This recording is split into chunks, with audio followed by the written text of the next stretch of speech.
never slow up, no I don't take shit. I got no love for the fakeness. If you wanna play tough and wanna hate this, I'll always show up. I don't ever slow up, no I don't take shit. I got no love for the fakeness. If you wanna play tough and wanna hate this, I'll always show up and make a statement. I don't ever slow up, no I don't take shit. I got no love for the fakeness. If you wanna play tough and wanna hate this, I'll always show up and make a statement. Everything I do so instinctive and so passionate. Every word I move so descriptive like an adjective. I got a vendetta against people who patented being negative when you should be getting after it. I got facts over tracks, this and that. Spitting slow, spitting fast. I could roast, I could gas. Think I'm okay at last, but I don't know if that can erase all the past. And the pettiness, a reflection of the emptiness. Hilarious, you think you're worth my time, you're delirious. Mysterious, because you hide behind a fake exterior. Inferior, you know I'll always be a bit superior. Get off of me, this ain't no humble brag. I want you to hear words, you can say them back. I want you to feel free from the chains at last, and to believe in what you got, it was built to last, yeah. Now that I've been put through hell, I never got anyone's help. I had to do it all myself. I don't ever slow up, no I don't take shit. I got no love for the fakeness. If you wanna play tough and wanna hate this, I'll always show up. Yo mga papsi, ako nga pala si Kads. At dahil hindi nyo ako kilala, tara, simulan na natin itong baklasin. Okay?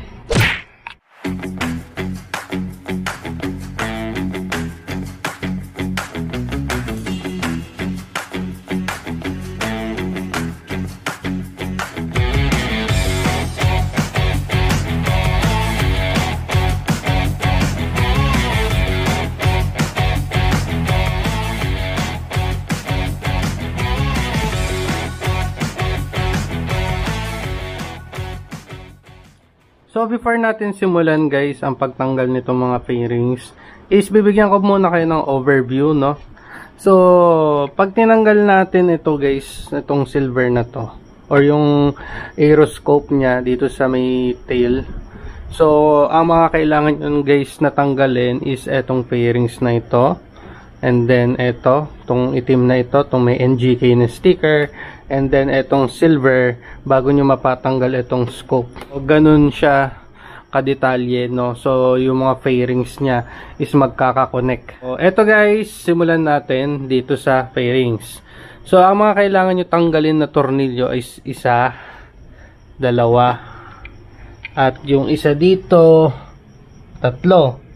So tong side na to is tatlo, tapos apat dito sa may bandang loob. So isa dito, ito guys, isa dito, tapos dito,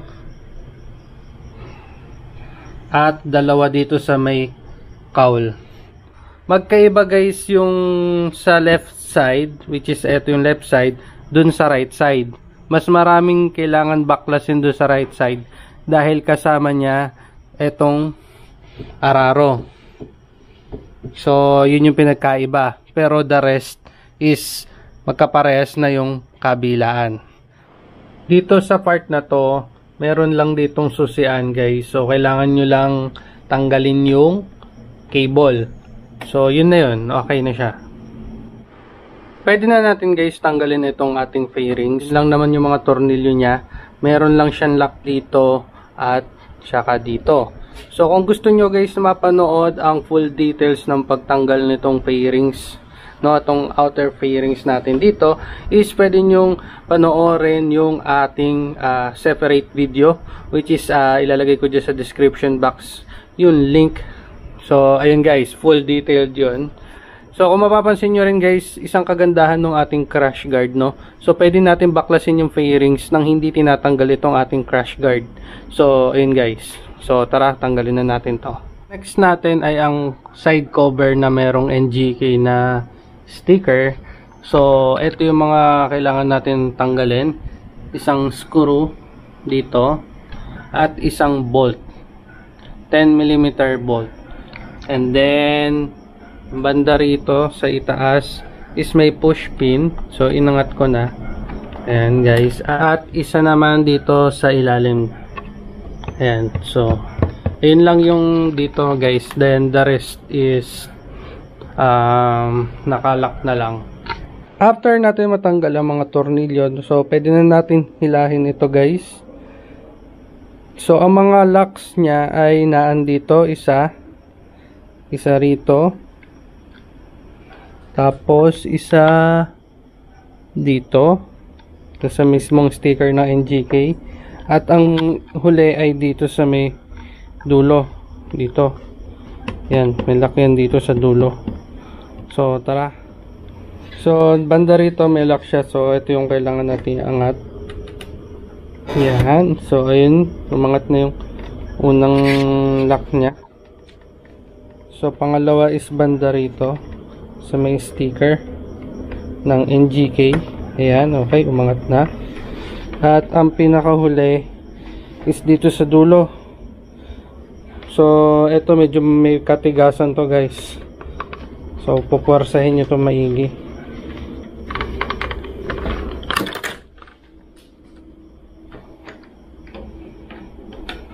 So ayan guys, naiangat na natin. So next is tanggalin natin tong lock cable. So ito mga papsi, ang pagtanggal nung lock cable. So ito, iangat nyo lang to guys. Ayan, close na may angat, dalhin lang sa ibaba. Yan, okay.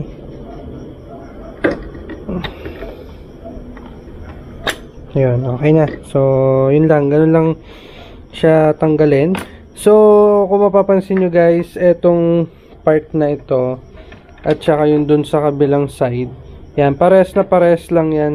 Ang pinagkaiba lang is ito, no, ito is merong lock cable, yung dun sa kabila is wala. So same na same yan, ganun din yung pagtanggal dun sa kabilang side. Okay, so ito ang pangatlo guys na kailangan natin tanggalin is etong cover na kulay gray.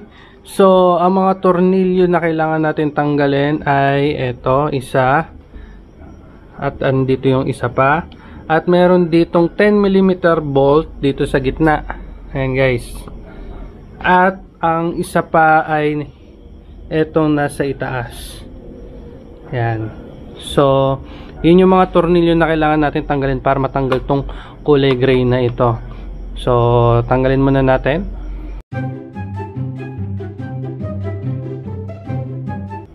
So after natin matanggal ang mga tornilyo at itong bolt, naiwan pa. So kapag ka natanggal nyo na yung bolt guys, merong spacer tong bolt ha. Ingatan nyo, baka mawala. Ayan guys, may spacer. So once na matanggal na natin lahat ng tornilyo nito guys, pwede na natin itong hatakin. So meron lang siyang isang lock na naan dito sa part na to. So yun, pwede nyo naman nang hilahin to. Okay.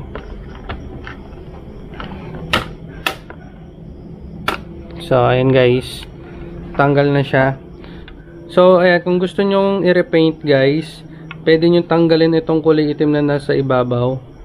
Ayan, may tornilyo lang siya dito. Ayan, dalawa, kabilaan.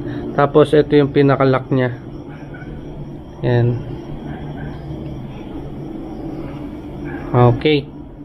So ang pang-apat na kailangan natin tanggalin is etong cover na ito, yung cover sa pagitan ng rider seat at ng pillion seat. So ito guys, may dalawang tornilyo lang naman ito, isa dito at isa dito, pero may mga locks yan dito. So nakalock yan. So dahan-dahan nyo lang angatin kapag natanggal nyo na tong dalawang tornilyo.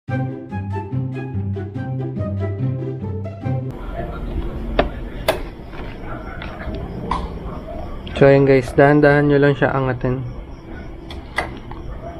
Makukuha naman to sa paunti-unti eh.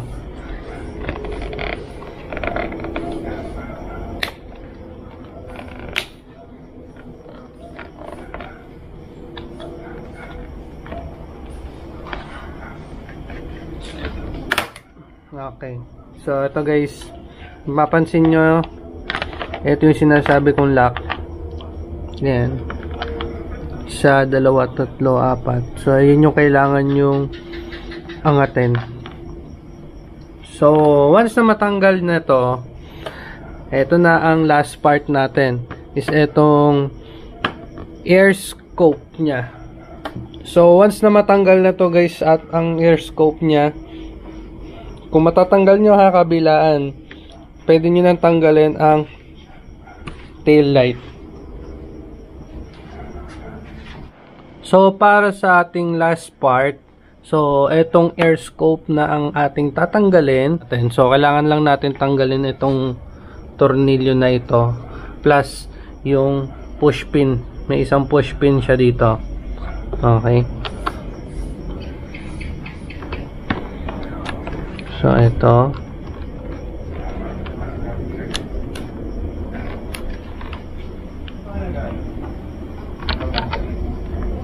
Okay, yan, tanggal na natin itong isa. Tapos, etong push pin guys is inangat ko naman na. Ayan, nakaangat na. Ayan. So, ito guys, tanggal na yung unang part ng air scope. At ang pinakahuli is itong mismong air scope na nga. So, dalawang tornilyo na lang ang kailangan natin tanggalin. So, yun guys, yung nakikita nyo yung isa na yun na nasa loob at itong isa ito nasa labas. Ito guys. So ayan. So tatanggalin muna natin. So kukuha lang ako ng mahabang screw.